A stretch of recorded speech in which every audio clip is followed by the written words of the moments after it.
What is up, everybody? This is Marshall Lee of DonkeyJawProjects.com, and we got another late night art cast or whatever it is for you. And today we are going to talk about building enthusiasm for your comic. And first, we're probably going to chat a little bit. Oh, I think we got another guest. We haven't even introduced them all, and we got another one in here. What's up? We'll start with Macho Dan since he just came in. What's up, dude? How you doing? Doing very well. How about you guys? Doing pretty good. We're just waiting for you. Mutt had a few things to say. I bet he always has things to say about me. That's fine. So Dan, since you're here now, who are you and where can people find you? Macho Dan, and I'm the writer for HIRO, Blood of Patriots. We just finished our campaign. Fulfilled. There it is, right there. Look, I brought a show and tell too. Nice. And excuse me. You can find me on Twitter at Macho Dano. Awesome. That's probably the most interesting thing about me. Alrighty, well then, well, you wrote a comic, so that's pretty interesting. Yeah. And then next to him, we've got his partner in crime, I guess, as you would say. Lesser half, that works too. Also known as Jason. How you doing, man? I'm doing fantastic. I really appreciate you being patient with us until we could finally get it together and get on this full show. Yeah. As you know, I watched a lot of your videos, probably almost all of your videos. I don't know if at all, but a lot. I've watched a lot of your videos, so I'm hip. I'm hip to the Marshall Lee, way of doing things. I really appreciate it. You're very patient with it. I am a co-creator on this little comic book right here, HIRO, Blood of Patriots.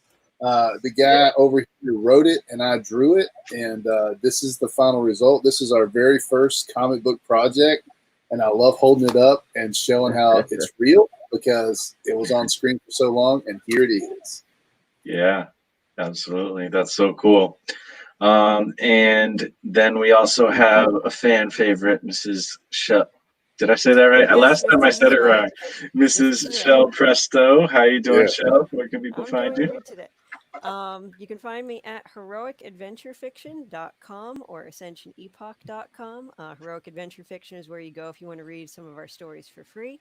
I'm also Shell Presto on most social media, and if you type it into YouTube, you could find me. And I'm jealous because everyone's holding up books. So this is not a comic book, but this is a book with illustrations. So cool. There you go. It won't be long before I'm holding up your book too. That's true. Awesome. I can't wait. And you guys know who I am, Marshall Lee, DonkeyJawProjects.com, Marsh Comics on Twitter, and TikTok, as long as it still exists. And yeah, so, I've had you on, Jason, before, and I've been wanting to have Dan on as well, and of course everybody knows Shell, and I've been wanting to chat with you guys about this, and actually I think, Shell, you'll have a lot to say too, because you've gone through the ringer with a few projects for sure. Well, maybe gone through the ringer maybe isn't the best way to say it, but no, that's the best way to say it. Well, we try to have a little bit of a positive spin, and we'll say we've tried to flourish some comics before and some projects. And something that's interesting with Dan and Jason here is, and you guys did a successful crowdfunder a little while ago now at this point. Mm-hmm. But before that, you had another crowdfunder. How did that go? Not good. Not good. Big old failure. Yeah. We were definitely we jumped into it with both feet, and we knew the saying "look before you leap," but we just threw that out and just went for it anyway. First one didn't work out, and that's okay. would you say that you guys learned something from that? Because I feel like, Oh, the thing is, people always, and I'm sitting here pointing out your failure right in the beginning, but but I mean, the reason why I do that though is because, like, literally, like, the one of the best things you can actually do, in my opinion, is actually fail. Because if you haven't failed a few times, you haven't really tried anything, really. You haven't risked anything. Yeah. And you also don't get to learn anything if you're afraid to do something, and you don't do it, and you don't fail. You didn't even get a chance. Like, you didn't even give it a chance, right. So you guys gave it a chance right out the gate. You might not have known exactly what to do, but what would you say are something you learned from your first try that you kind of corrected on your second try? I'll go first, Mutt. Number one, yeah. I mean, it was we gained some followers. We got some money that came in, but yeah, it was a big failure. We didn't meet our goal. We missed it by a fair margin. But I think one of the things that stuck out to me was that you do have to put some time in and show people, in whatever market it is. So in our case, Twitter was a great way to market our comic. And you have to show them that you're going to stick around, that you are a legitimate creator. You have to go on and you have to talk to people. And I think putting that time in was one of the things that, I thought, I'll put this comic out and people want to buy comics right now. So they're going to buy this comic because it looks cool. It's like, an undead super soldier, right? But they need to, I think, at least in this movement, they need to believe in you. And you had to put that FaceTime in, and you have to be on the stream, and you have to talk, and you have to let them get to know you. And that was something that we had to really do a lot of. Because when we started, I probably had 100 Twitter followers, and I still am small potatoes. But I don't even know if I had 100 when we first started, and Mutt probably had 400 or something like that. So we didn't have any following, and I think that was one of the biggest things, is to get people that believe in you, that want to follow you, want to retweet and help. I mean, that's just a teeny tiny little bit of what we learned. Like, it's just buckets of things, literally. That's one that always jumps out to my mind. Make friends, work hard, and show them that you're a real person that cares and that is into this for more than just like making a buck. And truth be told, we didn't make many bucks. So yeah. So Yeah. how long did you wait? How long was it between that Indiegogo and then the other one? That one ended. I think that one ended in November, right? It ended in November, December, and we kicked it back off again in the following April. Yep. Okay. So we didn't sit on it too long, really. I mean, probably 5 months, 6 months, maybe. How long that is. Yep. We jumped right back in. So, Jason, what kind of things do you think you got from that whole experience? I think the main thing that I learned early was that you got to put yourself out there pretty blatantly. Like, you got to be, you got to kind of expose your whole process, what you're trying to do, like sort of be real with everybody and let them come alongside you. We did that early, and it was kind of like, you do that and then you don't fund, but you got to have enough courage to kind of jump in and do that again. So luckily, me and Mocho are hard-headed and really overly optimistic. Yep. Because we just figure something good's going to happen, so let's just go for it again. I don't know. I think I learned that you just got to really put yourself out there, and you got to be consistently out there. You got to like tweet all the time. You got to put videos up very often. You got to be a sort of a one-man marketing machine or a two-man marketing machine. Yep. Would you say that there was signs with your first campaign that this thing did have legs? You just didn't maybe give it the right exact chance for it, or? Yeah, we overshot the goal on the first one. So that's one piece of advice I would give people starting out is make your goal as low as possible, even if it's just enough just to get it printed, like that's it. And you'll figure out the next step as you go down the line, because we had our goal set where we were trying to actually like make enough to pay for the art to be done. Like I wanted to make money on the art, but we realized pretty quickly that the two unknowns coming in are not going to pull that kind of money at first. So for us, it was a pretty big, flag. So we changed we basically reduced the amount of money as much as possible, and we put the things that we wanted to do with the book into the stretch goals. So we basically put it for a black and white. We were just going to make a black and white comic, and then in the stretch goals we had it for coloring. Or we were going to color it, but I was going to color it, which was going to be a lot different than Eugen coloring it. Our colorist is amazing. Yeah. We're so fortunate to have him. But anyway, we had him as a stretch goal. So we put that amount of money as a stretch goal, and that made it possible for us to kind of like get past that first goal. And then while it was in demand on Indiegogo, we had time to keep pushing and pushing to get to that stretch goal. Yeah. Interesting. Shell, I'm curious, do you have any stories of kind of false starts or things that you've tried and didn't quite work out the first time and you learned from it when it comes to your art projects? Pretty much everything until I teamed up with Mike, which so you had to get married to make it work? Yeah. But no, I mean, how to put it? I guess the thing of it is that, I never knew how to build an audience, and I'm not the sort of person that can tweet or talk or do videos very often. And I'm one of those people that likes to really focus on the work. And as you'll see, we kickstarted Dauntless, and all of a sudden all my videos disappeared because I just don't have time to do it when I'm balancing a lot of things.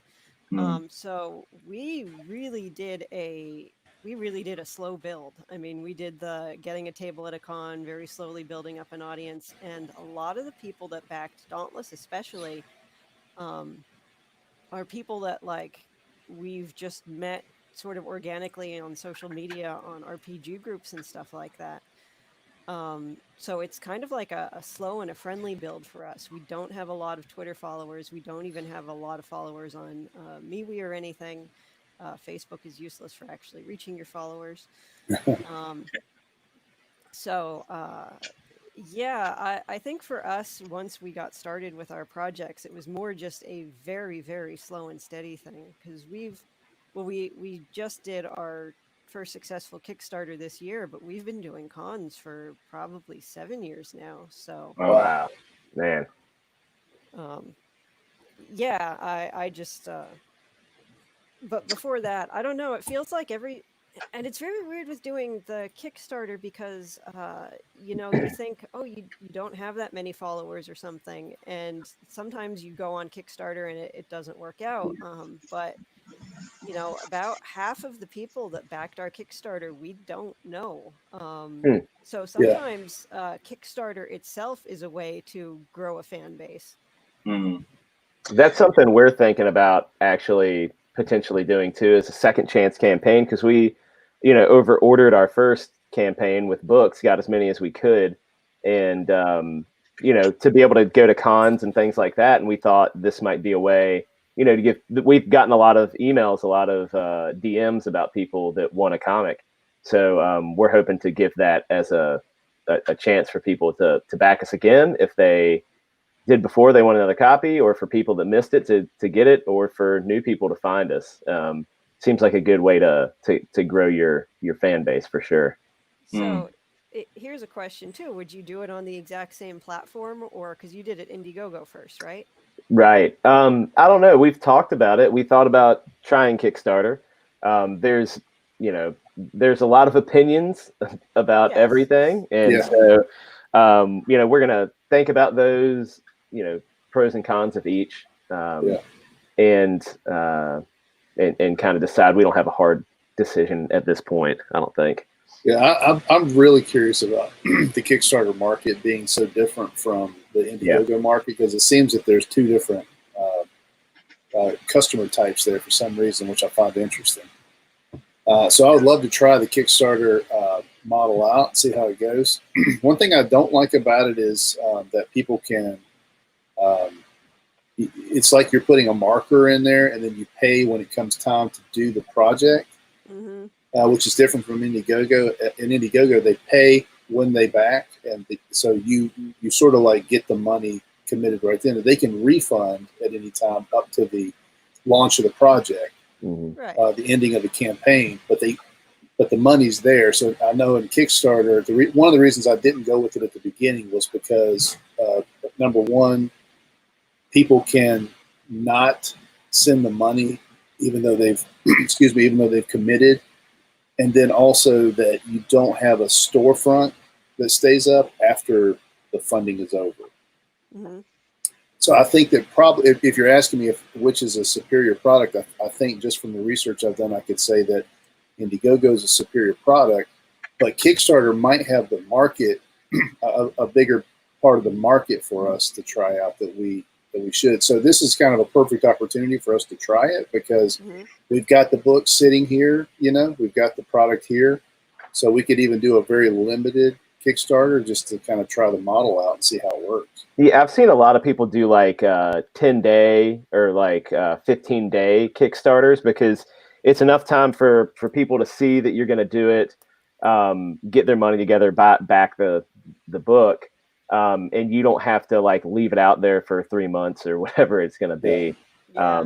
That might be a smart thing for us. Like I said, we have the comics, so when it's done, it ships. Like we got it. So plus we're sitting on all the marketing collateral too that we created for the first campaign. So we've got imagery, we've got videos, we've got all kinds of things that we could use. Plug and play. Yeah. I guess I wasn't necessarily asking which is the superior one so much as I was kind of looking at it as, you've got people that use Indiegogo but not Kickstarter, and you've got people that use Kickstarter but not Indiegogo, but essentially as a way to build your fan base and see if you expose it to more people, if you would also get them to hop on, because sort of the glory of the Kickstarters or Indiegogos is that it's people that want to make a purchase off of you. So it's already people willing to give you money and turn themselves into fans that will give you money before they become fans that don't give you money, as it were. Sure. Yeah, I think you're right. It's definitely worth a try. I mean, we kind of just need to get organized, I guess, after this last campaign is ending. I mean, we still got some books that are still in transit. So we're just ending the one campaign, but in the next couple of weeks, we're going to figure out what we want to do. And I know Kickstarter is definitely part of the conversation. Yeah, for sure. Cool. Yeah. So one thing that I noticed too that both Shell and you guys talked about was there is a free element to what you did. And so for you guys, you have the kind of the pre-story or whatever for HIRO.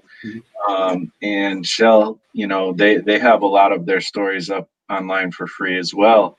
How did did that seem like something that helped people get excited about your campaign?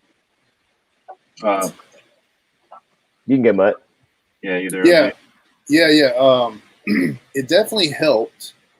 I would say that a 16-page zero issue was probably overkill for what we needed, because it seems like we didn't have to have that to get people really invested in it. We had some promo art that we had created and paid to get colored, so we had some. And I'm a designer, so I can do a lot of graphics and things like that. So we were really able to build a lot of interest off of just the Indiegogo page with the images we were showing. If I were to go back and pull down the download numbers for our 16-page preview issue, it wasn't a ton. There's some, I'm sure it made a difference for some people, but more than getting invested in the story, I think it was just proof that we were serious and we had already created something. Sorry, I touched something in my computer. Don't touch anything. Stop it, boomer. My bad.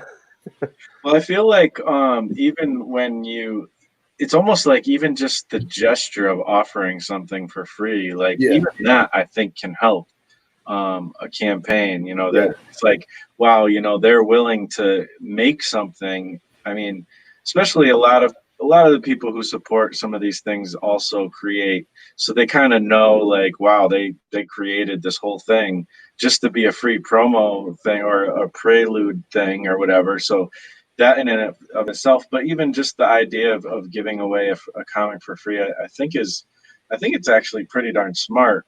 Shell, what about you guys with your stories? Do you feel like that has an impact with building your audience? I'll be honest for a minute here and say we don't get much traffic on heroicadventurefiction.com. So I don't know if that had a hand in the Kickstarter so much, but I will say that people are, and this goes for like if you're trying to freelance and get jobs and stuff too. People believe in you more when you have something to show. So you know, it was an RPG book that we kickstarted, but we have our novels that are done, and I think we have 6 of them out, or we have 6 available online and 5 that are in print. So, you know, I think anytime that you can point to something and say, we've done something similar to this, so we can actually accomplish something and we can finish something, that is a huge confidence boost than anyone who, you know, you see a lot of Kickstarters and Indiegogos and stuff, and it's like, well, this is my first project, and, you know, I think I can do it, but I've never done anything like it. And when you do that, that's a huge leap of faith. So yeah, I think having anything done that you can show to people is a huge boon to your to any kind of crowdfunding you want to do. Awesome. Yeah, I personally think free is an amazing price. And I don't know. I feel like I think a lot of creators will hesitate to give things away for free because they know how hard it is to do, how much work it takes, and really, like, that work should be rewarded with good pay, and we know how little pay, you know, that tends to bring in. So so yeah. So speaking about that, I just put the link in there for the 0 issue. Yeah, thanks, brother. For free. If anybody wants to check that out, it'll be there, and I will 16 pages free. Yeah. Just download it. Hey, I'll tell you what, though, I was listening to your show with Samax Amen. I always say his name wrong. Samax Amen. Yeah. And he was, I actually asked a question in the chat, and he was really nice enough to answer my question about that 16-page issue I had. And he was saying, if you got a 16-page issue, you should put it up for free, but you should get email addresses from it. So for a long time, I had put it behind an email wall so that I was getting email addresses from anybody who wanted it. And I mean, that is a great suggestion, and I know that does work, and it worked for me too. But in this particular instance, because we were brand new creators, I think that probably for us, it's almost better to just like go up, just make connections with people, hand that stuff out for free. Don't even make them give you an email address. I did get some email addresses from. I did build the email list, which is good, and I will be using that for our next campaigns. But even that one little thing causes people to go, I don't really need a 16-page free issue comic, you know, because I know I'm going to get some emails. Well, it's not free at that point. It's not free because they gave you something, you know? Yeah, right. So the gestures changed. Right. It feels better when they don't have to do anything. When you can say, "Here's the link." Yeah. Click on that button, and it's yours. You don't even have to say thank you. Yeah. You know? Yeah. I think that's true for our case, but I'm not trying to say that that Samax was wrong. That Samax was wrong. He's right, but in our particular situation, I saw a drastic decline in the excitement level for that free comic. Yeah. But Looks like we might have lost his eye. Oh wait, did we? Oh, never mind. Sorry. My bad. I'm like doing some things in the background, and I was on the actual YouTube page, and I saw him talking, and I'm like, where did his voice go? That's so funny. But anyways, yeah, I don't know. I think yeah, I know how that is too, because I've given away things for free, and it's like crickets and stuff. But I think part of that too is you have to be just as persistent with the free thing that you give away as you would be with something that you're trying to get people to buy, because it's just hard to get excitement at all, for anything creative, especially if it's something new, something people have never heard of before. It is. It's so hard. Like getting people to just notice you is hard enough. And then once they notice you, getting them to remain excited long enough to go through a campaign with you, or even make a $5 donation for a digital issue, it is so difficult. But I think that one thing that we were able to do that helped with that is we were able to we're pretty friendly guys, and it's easy for us to make buds with people. So we just made a lot of friends, and we almost celebrated. I guess we probably celebrated everybody that ever came on our show. We just celebrated them and made them. We gave them hashtags and nicknames, and we you try to make them feel like they're one of the guys, and not that we don't feel that way, but I mean, that's our unique way of like bonding with people, I think. And we try to do that with everybody. Yeah, but that really helps you. That really helps to create enthusiasm, because people that like you will tend to get up there and fight for you a little bit. Yep. So being likable is definitely something that comic creators aren't always gifted with, because so many people are like, I'm an artist, you know what I mean? I know what it is to get into the lab and stay down, get your head down, and get work done. And you don't want to deal with people. You don't want to, you don't feel like giving stuff away. Like you're working so hard to make something, and you want to just get that thing done and accomplished. But you got to have a really good time with it, and you got to show people that you're having a good time with it, and you got to bring them into the party. Yep. Yeah. Well, there's that saying, I guess, that goes around in marketing circles and stuff, that, if you want to promote anything, you got to get, or build an audience, you got to get people to know, like, and trust you. Yeah. And, I think that's definitely true. And I think also just being genuine people, you can tell when somebody's like faking it.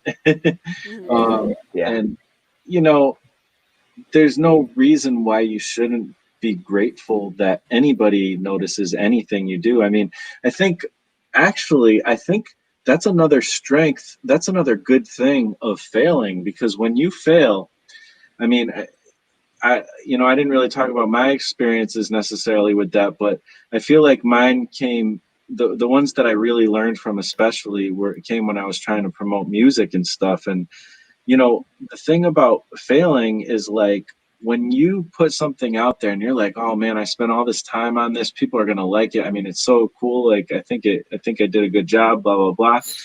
And then it's just crickets like that. That's hard to take when it's your first time, when you expect your expectations are higher and they're not met.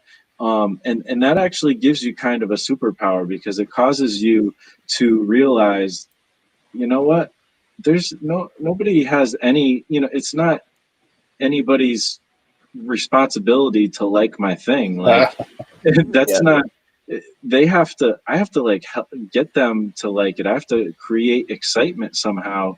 And then you go into your next project expecting nothing, and everything that anybody says, you can't help but be grateful for, and that's where the genuine enthusiasm, that's where the genuine gratitude comes from, that's why it's probably good to fail sometimes. Yeah. Oh man, you're really preaching to the choir here. We really believe everything you said. Yeah. We have to, you just have to have this really great rhino skin when it comes to creativity. Like, you just have to have, like, you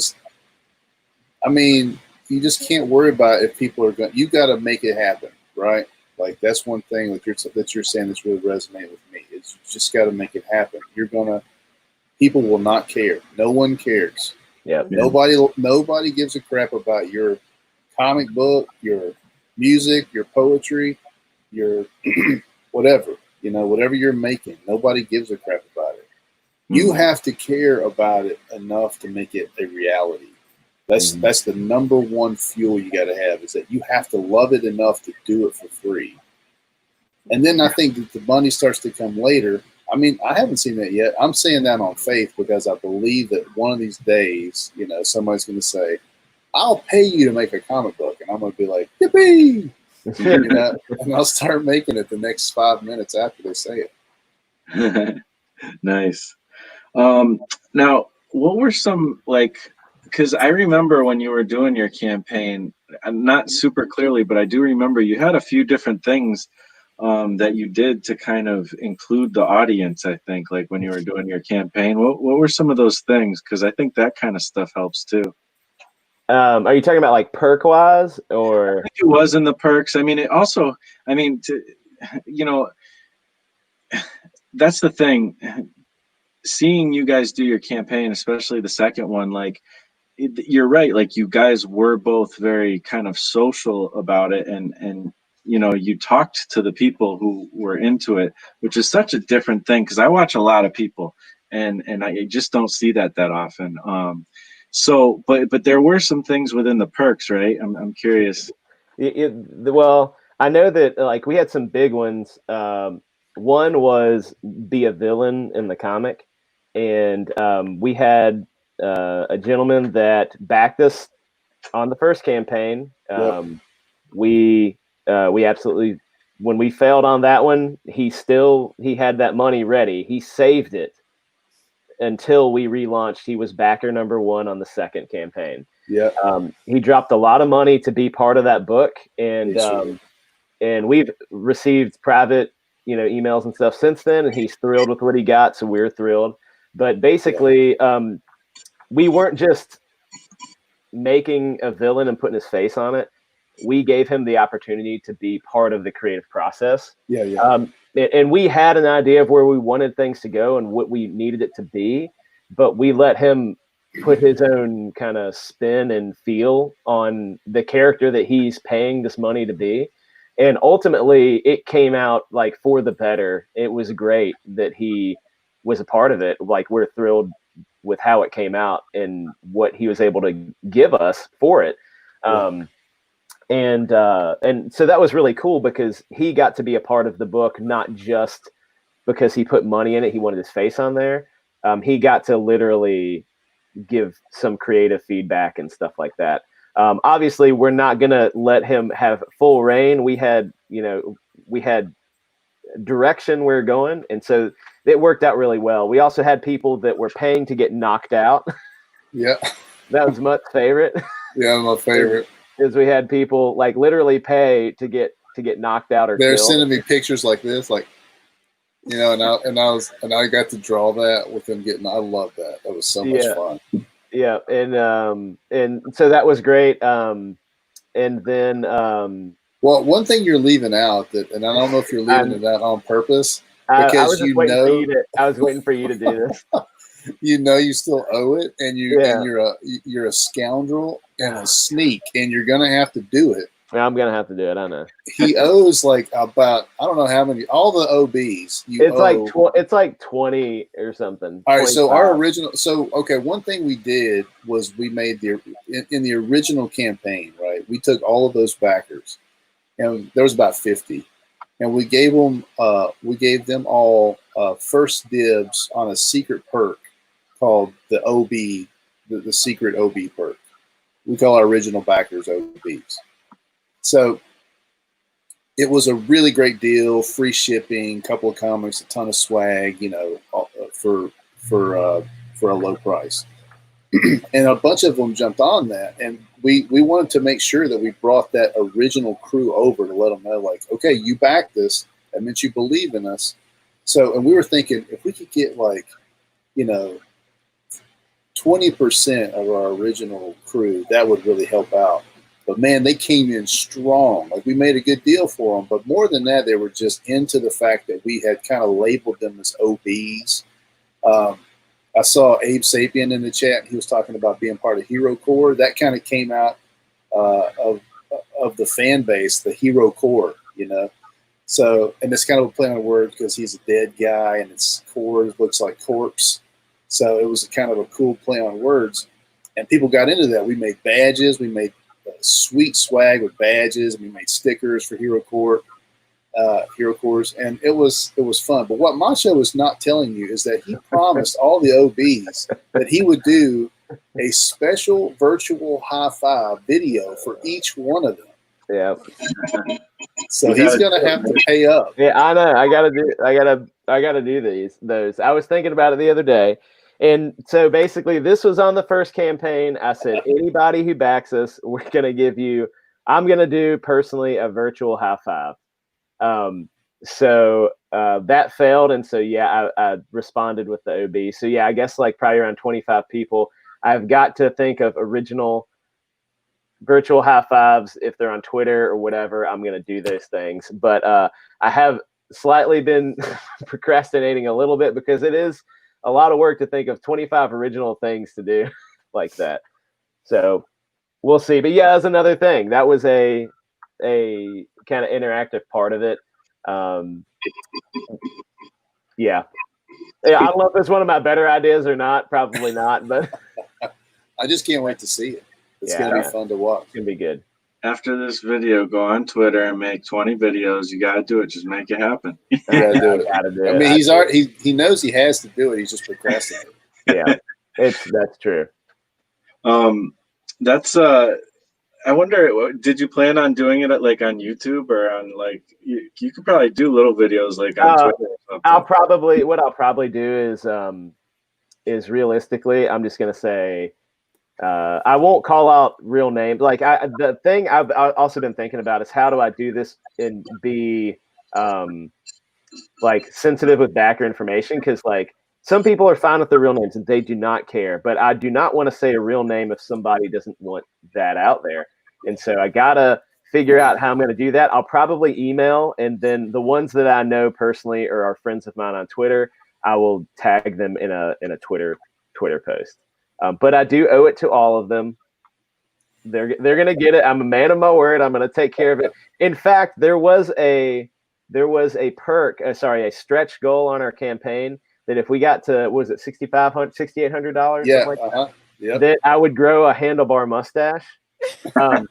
We didn't make it to $6,800. It was called the Dapper Dan stretch goal. The Dapper Dan stretch goal. Yeah, and my wife would have killed me because I've had a handlebar mustache, a very large one, and she was not a fan of that. She got tired of it, And honestly, eating a hot dog was one of the hardest things to do because it just was chili, mustard, and onions all the time in your mustache. So we were all poised to watch that process and laugh heartily at your handlebar. It's gonna go up next time. It's gonna be 10K next go around. But what I'm worried about is I'm saying that and we're gonna get there.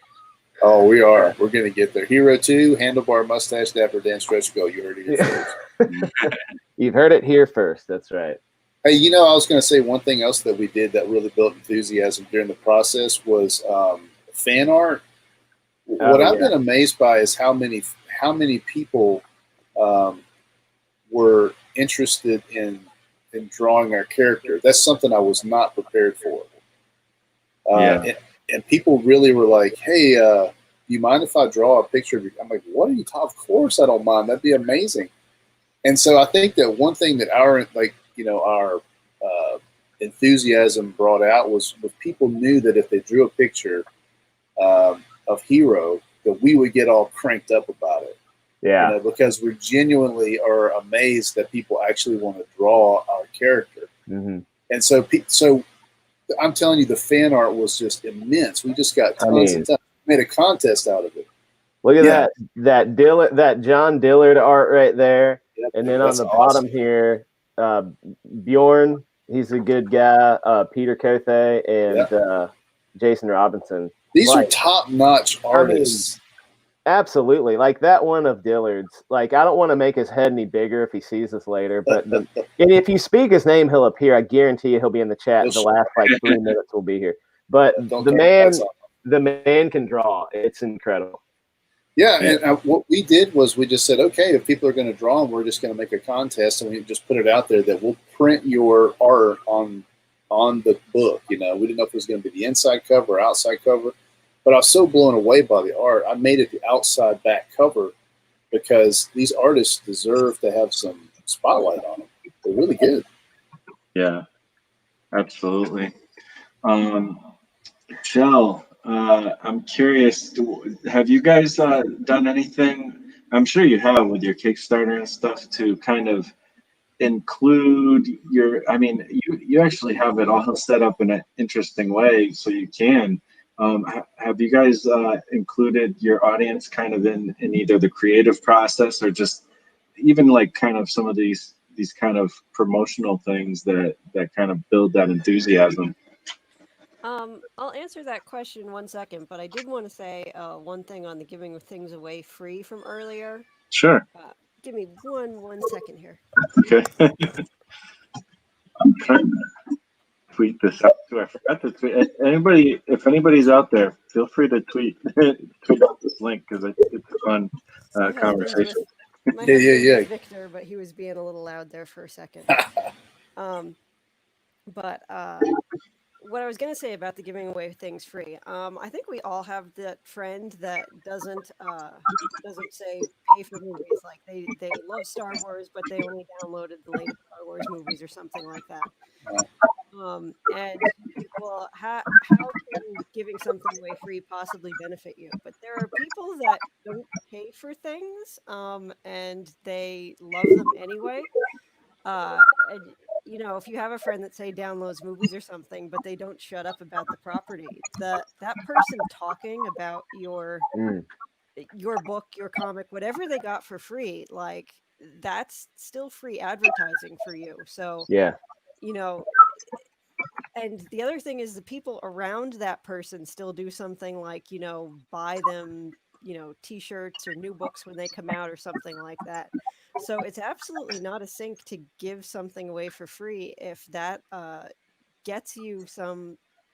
When you're new, the thing you need most is people talking about what you do. Yeah.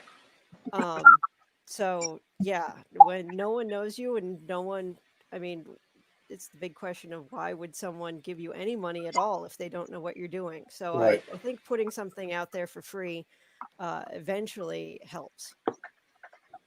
Yeah, absolutely. And speaking of that, there's a link in the comments to check out Shell's stories for free as well. Thank you. Yep. But as for the getting people involved fan-wise, because we do novels, it's usually a little bit more work for people because, you know, we have this big universe too, and a lot of people that have approached us about doing stuff with us have, you know, really put a lot of thought into it, and they're trying to meld it into the story. So we've got people who contacted us and said like, hey, we'd love to do a Martian War Chronicles story.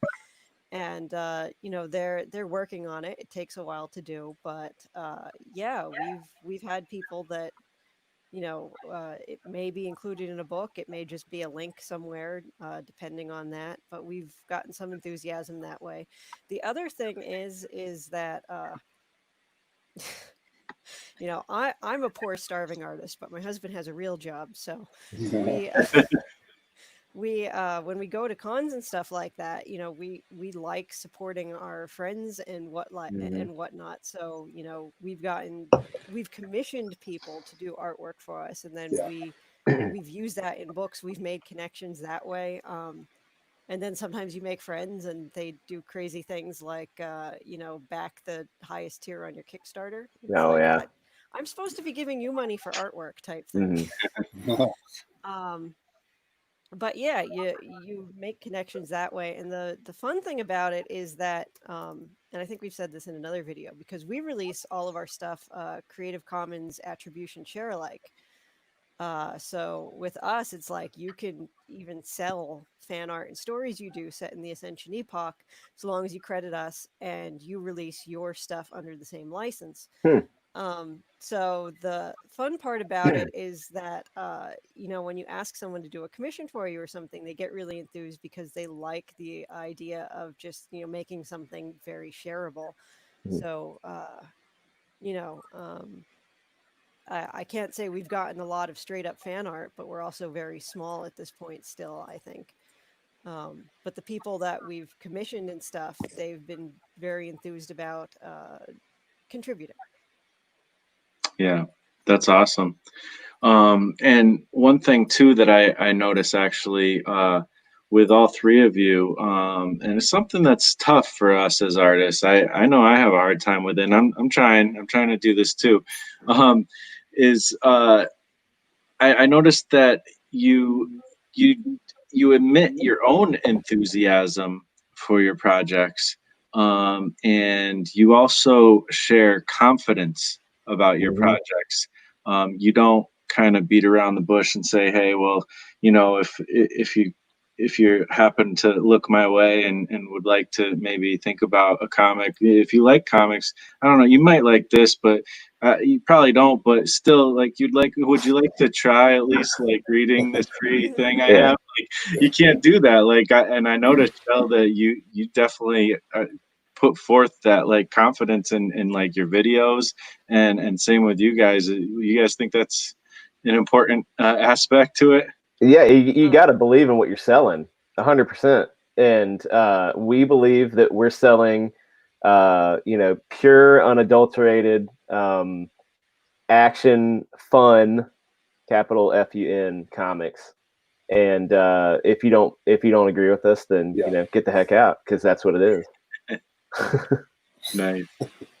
You know, I want to go back to what I just said because I feel like a little bit of a jerk. On my videos, I often have someone named Ardenon Studios as a guest star.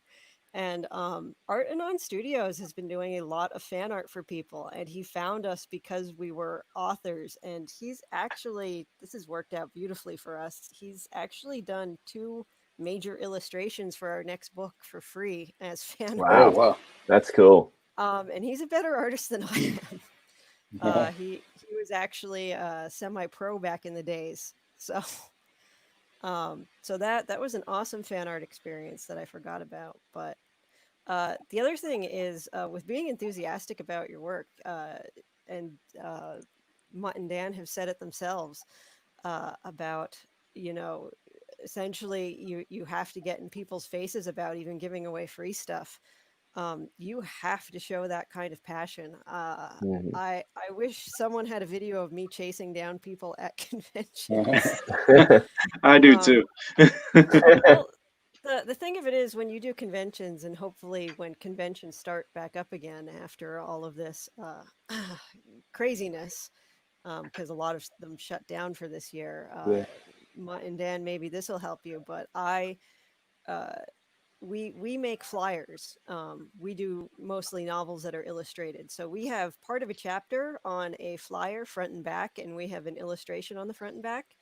And all it is just a free taste of our books, because when people come to your table at a convention, they when people come to a table at a convention, they feel a sort of pressure. Like, I don't want to stand here and I don't want you staring at me while I look at this book. And I'm definitely not going to buy this book if I haven't seen what's inside of it. So we have flyers and we hand them out to everyone. They're super, like, you know, we bought a cheap black and white printer, a toner printer, and we bring like 300 flyers to every con we go to. And people don't want to take the free flyer. They feel like, oh, if I take something from this, I have to stop at their table and page through it. It's like, that's not true. And you literally have to tell people, like, this is free. It's just a preview of our books. Yeah. You know, you could take it and throw it away, or you could take it and look at it. And I don't think we would do as good as we do at cons if we didn't bring that, because, you know, people feel like touching the product is like some commitment to buy, and it's not. And, you know, there are people that first time they walk by our tables, because you usually make about 3 rounds at a con, one to browse, one to buy, and one because you're bored and don't know what else to do. And I will make eye contact with people, and they'll walk by the table the first time and not take it or say they're not interested, and I'll tell them to have a nice day. And the second time they come by, I like I'll wave it because I know I've seen them, and they might do the no, and then I do the like this is my book. I just want you to take a look at it. It's just a preview. And they take it and they walk away, but we've gotten sales from that, especially 3-day cons where no one's buying anything on Friday. If they'll take it back to their hotel room, they'll read it, and Saturday they'll show up and say, "Hey, this actually looks pretty good. I'll take it." Sweet. But you have to work, and you don't want to be aggressive. Aggressive is the wrong word for it, but you have to be passionate about getting that into your hands, because even giving something away for free is a hard sell. Yeah. Yeah, I think I'm excited to try a con. I've been to many cons as a buyer, looking for comics or whatever, but never on the other side of the table. And that's something I've been looking forward to doing. Is like sitting at the table with Mutt and having those books out. And yeah, I know you're still selling, but you're selling face to face. And I like meeting people. I'm a very outgoing guy, and I don't have a problem, talking to anyone. I'm excited to talk to those people and show them our book. And we got to have something to give away. I don't know what that is. Maybe it's going to be like little free promo cards like that or something. But yeah. We'll see. Yeah, absolutely. Yeah, I don't know. I really like that that idea of being confident. It's a tough one for artists sometimes, but we got to do it. It's a necessary one, So we had I know we had a question in here somewhere. Art of Reed asked one earlier. Here we go. What do you guys use to print your comic? We use the company called, oh gosh, I don't know why the name just left me. Holy crap, hold on just a second. It's an amazing company. In Rochester, New York, we wanted to print in the country and not outside the country because we're a very patriotic comic. Yep. So we wanted to make sure that we used an American printer. And we used Image Now. It's called Image Now by Mayhar.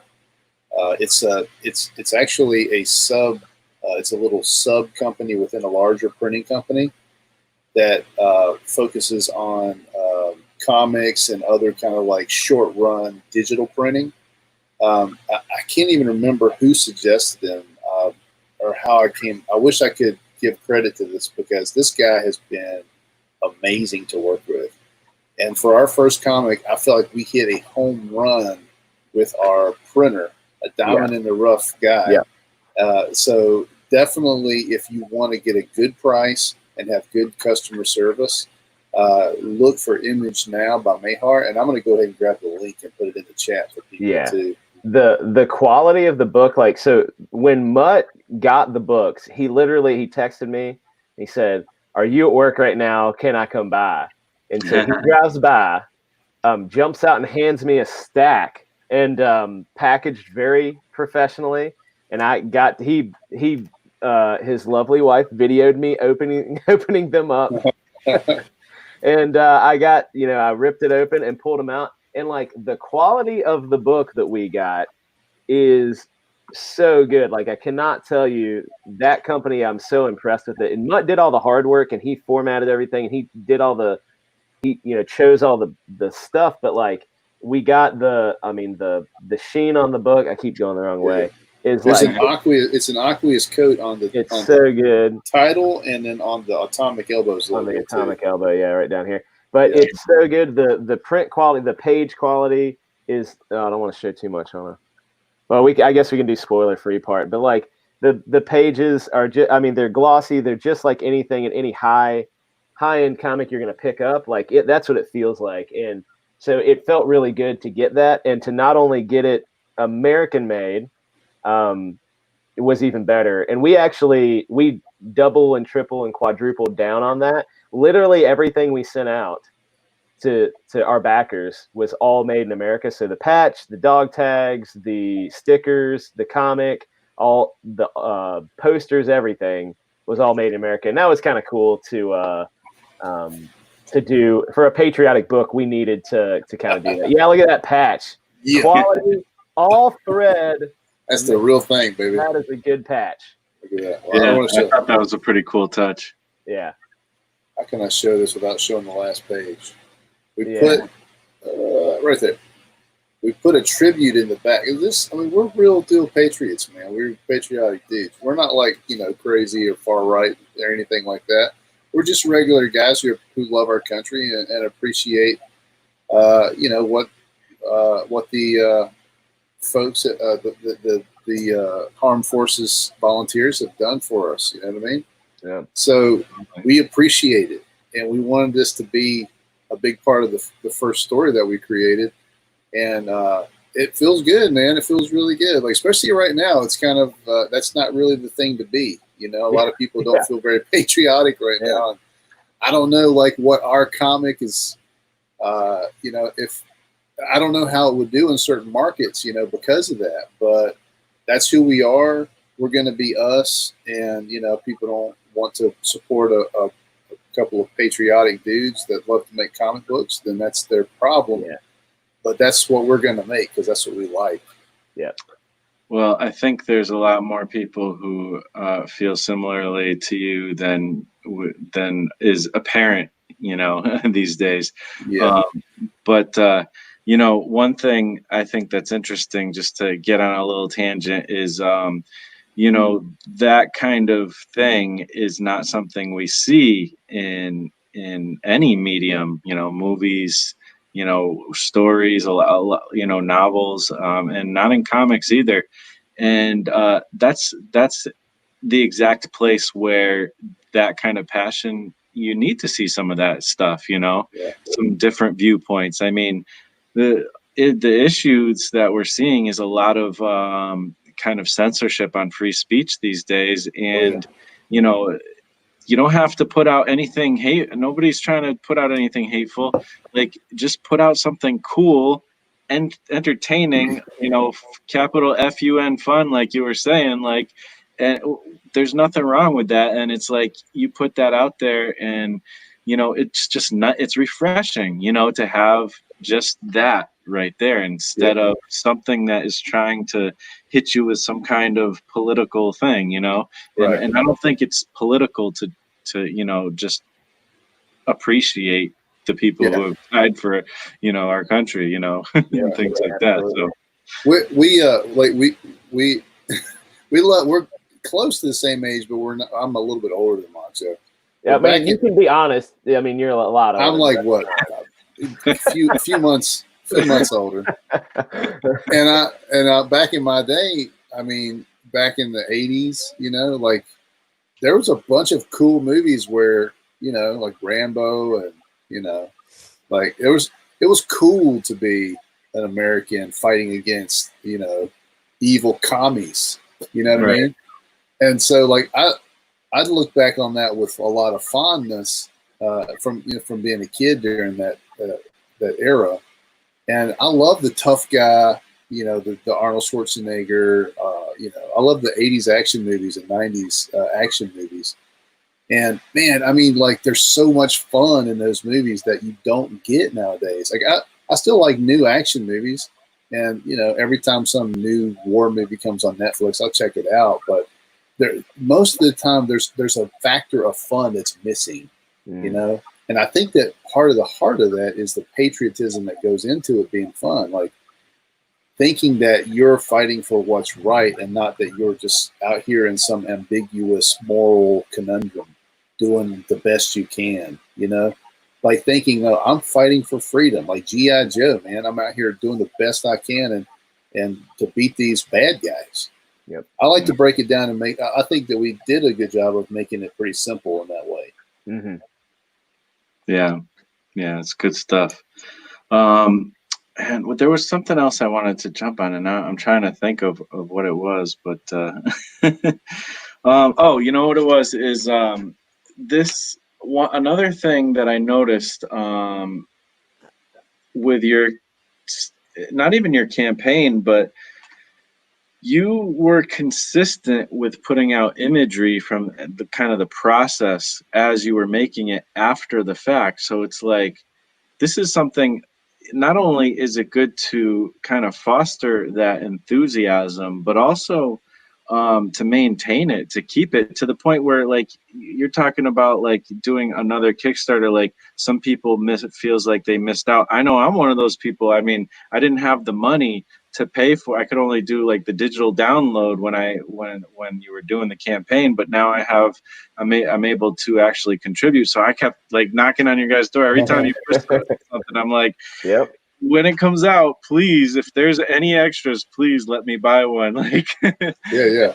did you get a lot of that? Because you kept putting out those images, and I just felt like I kept getting reminded of this awesome book that I'm like about to miss out on. Like, Oh, we did man. get a bunch of that, yeah. Yeah, Macho's got several people that's contacted him that's asked for, you know, if there's an opportunity to get it. I've had several people reach out to me, like yourself, just asking, like, is there a possibility I can get it still? If you guys have any extra copies, things like that. And we are more than happy to, you know, help people out. If they want to get a book, that's what we made them for. You can have a book. Yep. We'll get it to you. that's awesome. Yeah, no, but the consistency on imagery, that is a burden, honestly. Like to figure that out, it's not easy. You have to. Well, you run out of images you can actually show if you don't want to spoil the book, right? Mm-hmm. So, you know, like it's hard for an artist, I think, because you see your stuff all the time and you get bored with it, or you just don't want to see it anymore. But you have to be able to say, no, I'm going to put this same image out like 4 or 5 times. You know, I'm going to tweet it here. I'm going to put it on Facebook. I'm going to put it on Instagram. You know, I'm going to format it for each one of those things so it looks good. I'm going to put it on my stories, and I'm going to make a little music go with it. Like you have to keep pushing the same image like through the funnel, so to speak, several times. And even then, even if you're consistent and even if you have a good following, it's still not a lot that people are going to actually remember that. Yeah. Yeah, I don't know. It's tough. I agree, because like, you know, I've done a lot of little comics, you know, 8-pagers, and you know, I have done like a 20-page comic, but you know, that's about the longest one. And like you said, you don't want to spoil anything, but luckily, you know, it is broken up into panels, and so you know, you can kind of already have pre-made like little snapshots that don't give too much away, you know. Yeah. And also you can show the same image more than one time by showing, you know, the pencils, the inks, the colors, you know. You can do that. There's a lot of creative ways to do things. You can also show process videos of doing a pit. Like, it's amazing actually how much content you could get out of even just one comic book page if you really put your mind to it. You know, you would think people would get bored, but people are interested. You know, if you make it interesting to see your stuff, people are interested, you know. That's definitely some inspiration I took from your channel. Is you definitely have that ability to take the artwork and show the process, and you're really good with creating videos. I'm not like at that level, but I try to use the tools that I have. So whoever you are, whatever you can do, you've got tools now that you can use on your phone, right? You don't have to be like a content creator professional to make this stuff happen. You just take a picture of the pencils. You can start at the breakdowns, man. You can start at the thumbnails, you know, take a picture of it. Then take a picture of the pencils, then take a picture of the inks, and then show the colors, and then put all 4 of those on Instagram. People can flip through. People love that. It's amazing how much people actually like that. Uh-oh. He got locked up. Mutt, fix your Mickey Mouse internet. Yeah, so, there you go. Hello. Yeah, I got a huge thunderstorm happening right outside my window. Yeah. we got a few technical difficulties going on. Just so you know, Shell had to leave, bow out. I'm assuming she probably had motherly duties. So Yeah. you know, God bless her. Thank you, Shell, for hanging out with us, and definitely check out the links in the description. She's got some free stuff in there too, and I think her YouTube channel, which is really cool.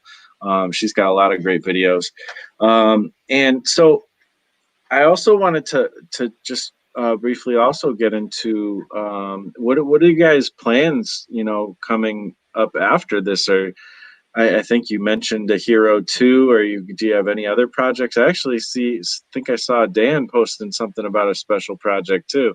Yeah. Yeah, we'll tackle HIRO first. So we have a plan for three volumes to the whole series, or the arc. And so HIRO 2, we're currently, when did I see? Was it yesterday I saw you, Mutt? Yeah. Was it today? Yeah. We talked a little bit, and we're gonna figure out, we're like in the next, I guess, coming weeks, we're gonna figure out our goal for a second chance campaign, and then what we're gonna do thereafter, and figure out, you know, when and how we're going to roll that out. But we're finishing this one up, and we're gonna kind of let it marinate for a little bit and enjoy being done, I think, for just a little bit. Anything, and I'll let you and I'll talk about my other project here in a minute. No, I think you said it just fine. I mean, yeah, like we just ended this campaign, and it's been a long haul. You know what I mean? Yeah. And we were talking a little bit before the show about, you know, how it's a tough thing to make a comic book, and especially if you're trying to hold it down, you know, in the rest of your life with all of your other responsibilities, and you're trying to also make a comic book that you really want to put all of your blood, sweat, and tears into. To make it as good as you can make it is a hard thing. So we definitely just need a rest, a little bit of a Sabbath at the end of this thing, and then we're going to jump back into it when we have the rejuvenated passion. You know what I mean? Yeah, and I was gonna say, sorry to interrupt you. I gotta say publicly, and I won't do this very often. All right, so everybody here, just listen up good. But for real, real talk, like Mutt did so incredibly much on this comic. Oh, like, my goodness, this is a compliment. I'm not talking about just drawing some stuff and like throwing it down. Like, the man literally did, he did so much on this whole project, that I feel sort of guilty for getting as much that I've gotten. No, for real. Like, I gotta say, he did an incredible amount, and people that like, if you haven't done this, you have no idea how much goes into it. But I've done a lot, don't get me wrong, but I have not done near the same as that man. And I can't believe how much that he has gotten accomplished with kids and a wife and job, and like all a new puppy that's probably like running amok everywhere.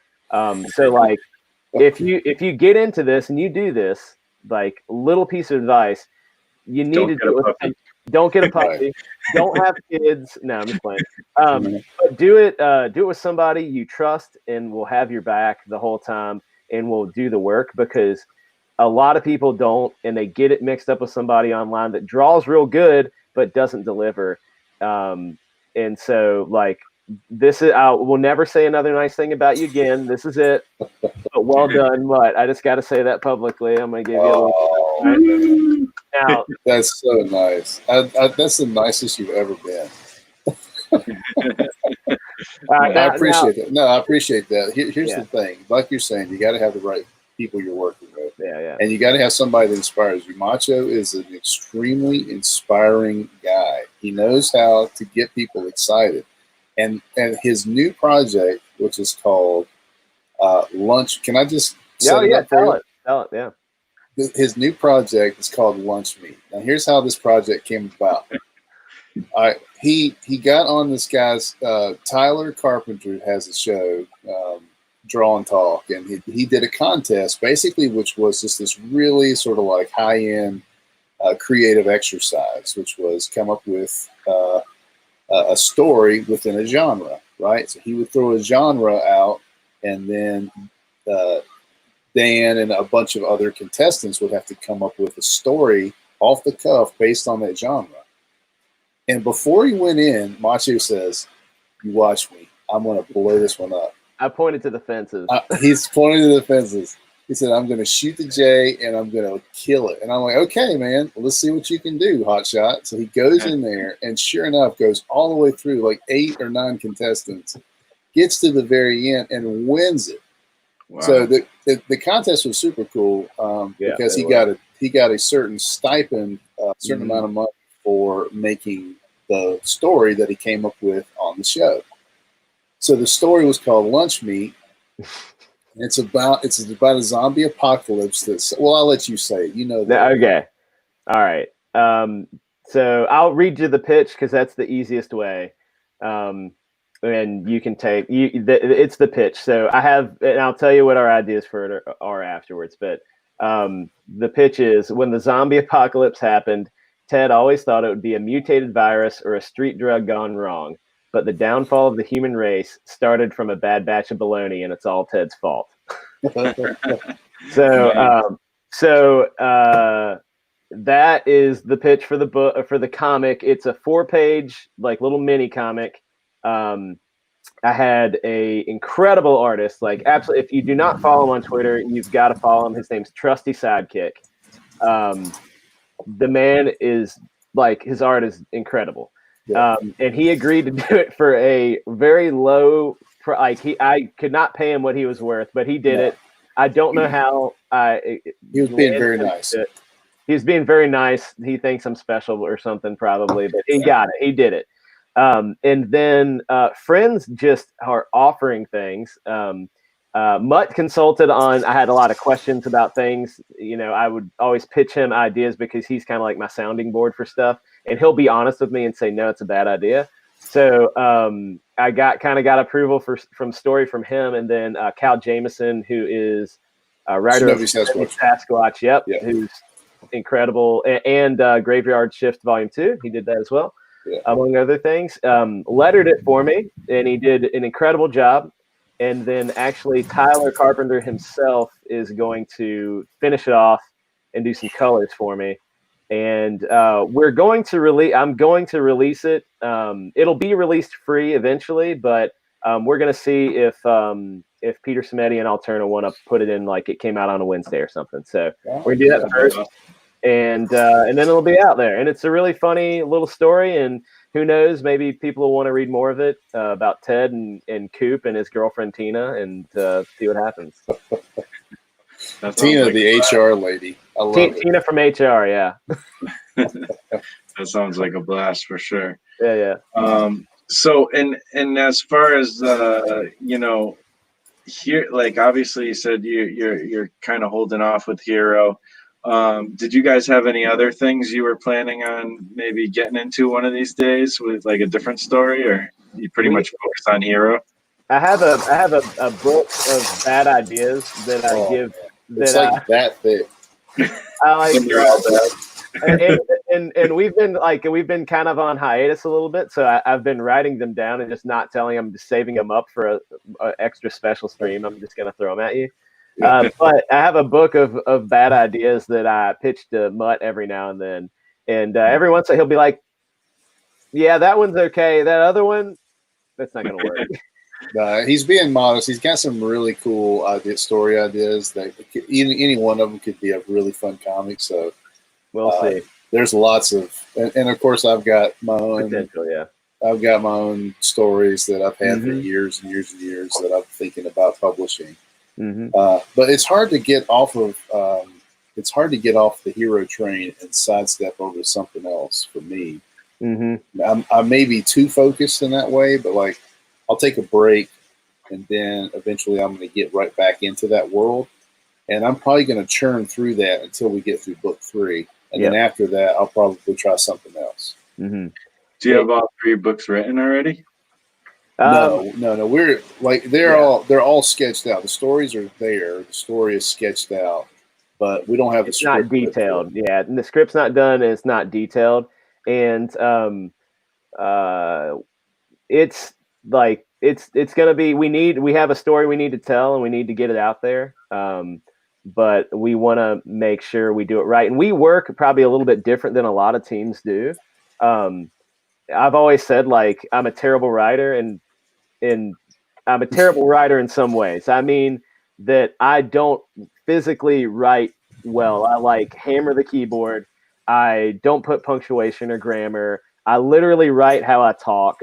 And it, like, my first draft makes no sense. It's just like a word vomit on a page. And I do that, and I whittle it down, and then I give Mutt and I kind of go through it together. And like, that's one other thing he does, and he sacrifices to like listen to me spit this like stuff out. And we'll form like a lot of the ideas come from me, but are focused by him. And he, like, really, like I said, he's my sounding board in every way. And like, for some writers, they write it out, and that's like the law. That's like, they write out the panel and describe what it needs to look like and everything. But the way we do it is a little bit more tag team. And you know, it's a total good metaphor for everything. The name of our little publishing house, and how we work, and all of it, because we totally tag team it all. And I think that's, for us, the best method for sure. Yeah. Mocho's the idea generator. I mean, like, he's just constantly on. He consumes a lot of sci-fi, more than any. I read a lot of books. Yeah, probably. Yeah. And so that does generate a ton of story ideas in that genre. So where HIRO's going is going to be.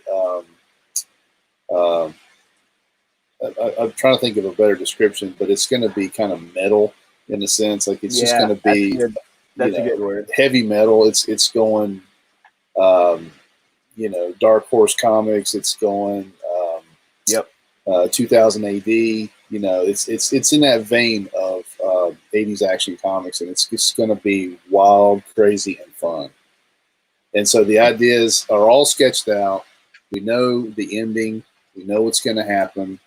And we're going to get there, you know, through, by any means necessary, even if we have to, like, you know, draw this thing out on notebook paper and paste it together and mail it to somebody.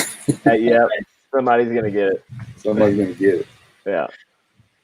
Well, I would say that I think that you might think your writing style is kind of odd or whatever, but I bet you would be surprised if you talk. I don't know how much you talk to other writers, but there's a lot of writers, especially in comic books too, who have similar methods. Also, you kind of put it out there, Jason, that for a second there, you know, you'd like to one day be paid well to make these comics. So does that mean you're out there for hire? Oh yeah, no, I am, man. I'm out there for hire. Get this man as a letterer. Get this man as a letterer. I really am kind of a jack of all trades. So if somebody needs help, I'm available for hire, for art, for design, for printing help. I mean, I've got a long background in graphic design and print design, and you know, so yeah, I'm a freelancer, buddy. I mean, I'm always selling myself somehow. And yeah, if you want a lot of bad ideas, I'm your man. Bad ideas, hit me up all day long. No, I'm just playing. I got a lot of bad ideas. I might have to hit you up. Is that what you do, freelance design for your job, or? Yeah, I'm a freelance graphic designer for the most part. Yeah, and I'll do illustration work. I'll do graphic design work. I'll do some web work. I'll do, writing, a little bit of everything. Cool, that's interesting. There's a lot of comic artists do similar things. I just didn't realize that you did that as well. So that's pretty cool.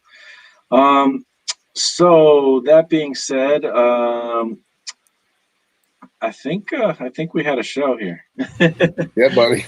Yeah, absolutely. Yeah, it was really cool to finally get a chance to have both of you guys in the same virtual room and to chat about this. And I'm so excited about this. I can't wait to read. I started reading it, but it was at a very late time at night, and I don't get through more than a page usually when it's that late at night. So, Yeah. you know, I'll continue. I'll probably continue tonight again and get another page done. By the end of the year, I might have the whole thing read. Yeah. Take your time. But I am excited for it. I love the art in it, and I've loved the whole process of watching you guys bring this thing to reality, and definitely congratulate you guys for doing that. Like, Man. Thank you very much. I look forward to the day when I can hold up one of these too. So like that's man, really cool.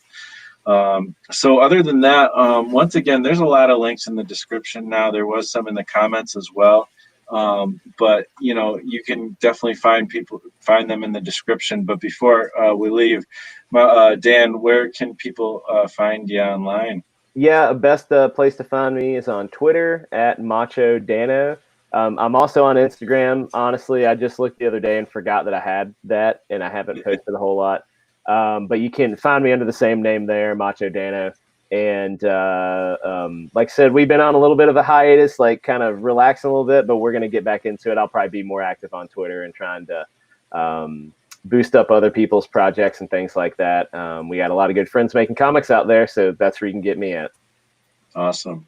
I got a link tree. I just put it in the chat, so you can head up my link tree and find me in all the places I'm at.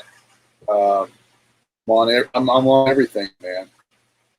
Even Parler now.